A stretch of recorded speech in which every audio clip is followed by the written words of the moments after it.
Rentarō was a clueless virgin teenager who had zero romantic riz. Would he finally summon the courage to ask his crush out? He did, but he got brutally rejected just like the 99 times before. However, things would soon change in high school. Changes that would somehow make ugly Rentarō into a cheap chick magnet, who would even go on to marry 100 women to make up for his past rejections and finally live his harem life. One day, Rentarō proposed to Ashikawa and asked her to go on a date with him.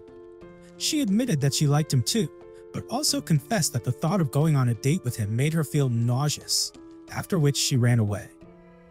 Later, Rentarō confided in his friend, who asked him about this most recent rejection. Rentarō revealed that it was his 100th rejection.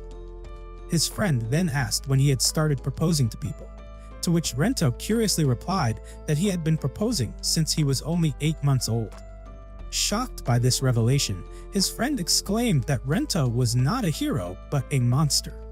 Distraught, Rentarō went to a temple and prayed to God for a girlfriend, wishing desperately for his school life to improve and hoping he wouldn't die a virgin. Suddenly, he heard a voice reassuring him not to worry. When he turned, he saw a bald old man taking his head out of a box and assumed the man was a thief. But the man revealed himself as a god and told Rentarō that he had written his destiny. The god assured him that he would meet someone at school whom he would fall in love with. Excited, Rentarō kept repeating these words, but the god told him to stop echoing everything because they didn't have much time. He explained that he couldn't provide too much detail in the very first episode, as there were still many episodes left. Instead, he instructed Rentarō to listen quietly and promised that when he met his destined partner, he would feel something strange inside and realize she was his soulmate.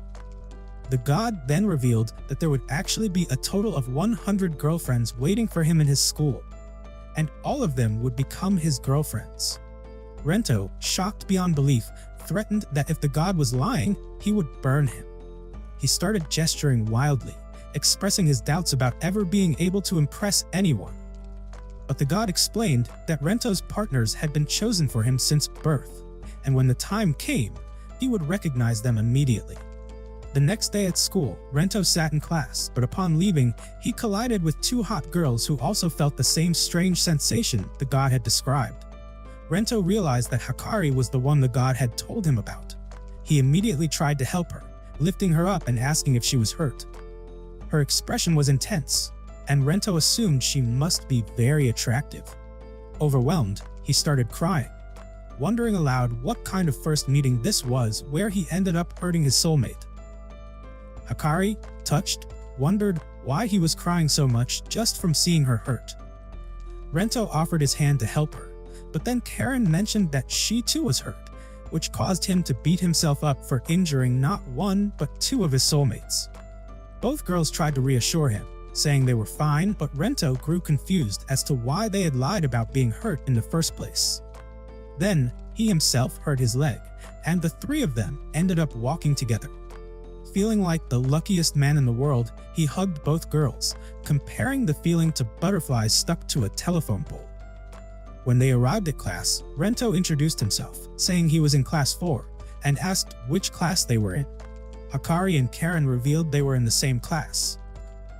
As they walked, they overheard 2 women talking about a superstition involving flowers, which immediately excited Hakari and Karane. Rentarō, determined to help, went to get the same flower. Later, he saw the 2 girls searching for a 4-leaf flower and offered to help. Karane, shy, denied being in any trouble, but Rentarō bought her a cold drink to refresh herself, which she gratefully accepted. Then Hakari arrived and asked what he was doing there.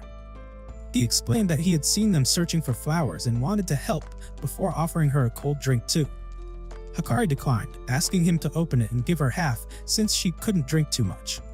He did so, drinking half himself, before passing it to her. As Hakari drank, she blushed and said, "After all, I filed an indirect kiss with Rentarō, and this is my first kiss." In her flustered state, she spilled juice all over her body and her skirt. Rentarō quickly gave her his handkerchief, offering to help clean it up. Hakari, overwhelmed, confessed, "I love you, Rentarō." Shy and excited, Rentarō asked, "Will you go on a date with me?" He then confessed openly, "I fell in love with you at first sight, I will definitely go on a date with you. I will always love you." Hakari, blushing, admitted this was the first time someone had asked her out. Just then, Karen arrived, furious, demanding to know how Rentarō had managed all this. She also confessed her love for him and asked him to go on a date with her. Both girls insisted he choose one of them. Rentarō, panicked, thought about how cute, hot, and beautiful both were, realizing that he liked both Hakari and Karen. He decided to wait until tomorrow to answer, recalling the god's words: if he rejected even one soulmate, she would die. Horrified, Rentarō asked the god why he had given him 100 soulmates. The god sheepishly admitted it had been a mistake while watching videos during the soulmate assignment process. Rentarō realized the gravity of the situation. If he chose one girl, the other would die. He couldn't let that happen. If he rejected both, they would both die. The only option left was to accept them both. The next day, when both girls asked for his answer, Rentarō said, "I want you both to become my girlfriends." Shocked, they called him a fool, asking how he could even think that way. But Rentarō explained, "I know it sounds strange, but I love you both so much. I can't live without either of you. I know better than anyone else what it means to love someone." He gave them each a 4-leaf flower, explaining that he had stayed up all night searching for them after learning about them from his teacher. One girl grew emotional and asked why he would do that, but the other explained that Rentarō had planned to give them the flowers when answering. Finally, they both softened. One hugged him, saying she could do anything for him, and the other followed, embracing him too. Rentarō promised he would make them both happy, and with that, his virgin life finally ended as his harem life began, though he still had 97 more girlfriends to find, and if he failed to accept even one, she would die.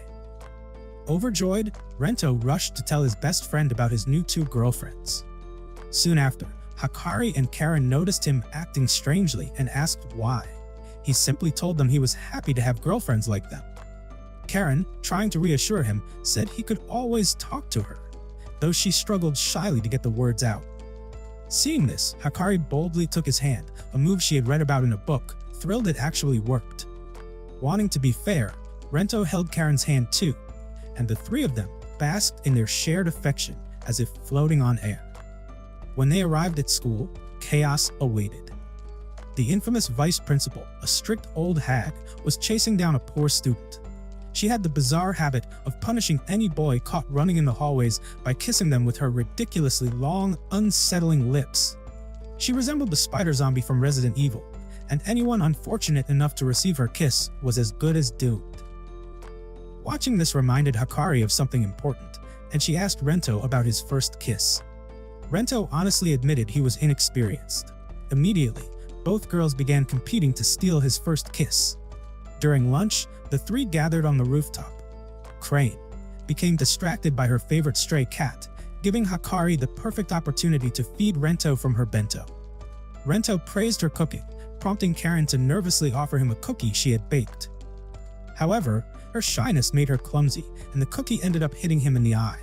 Despite this, he still loved it. Emboldened, Hakari decided to escalate. Claiming her utensils were missing, she suggested mouth-to-mouth feeding. Rentarō, clueless as always, agreed. Hakari leaned in, ready to steal the kiss, but Karen panicked and lunged to interfere, brushing her hair against Rentarō's nose and making him sneeze. The sneeze ruined the moment.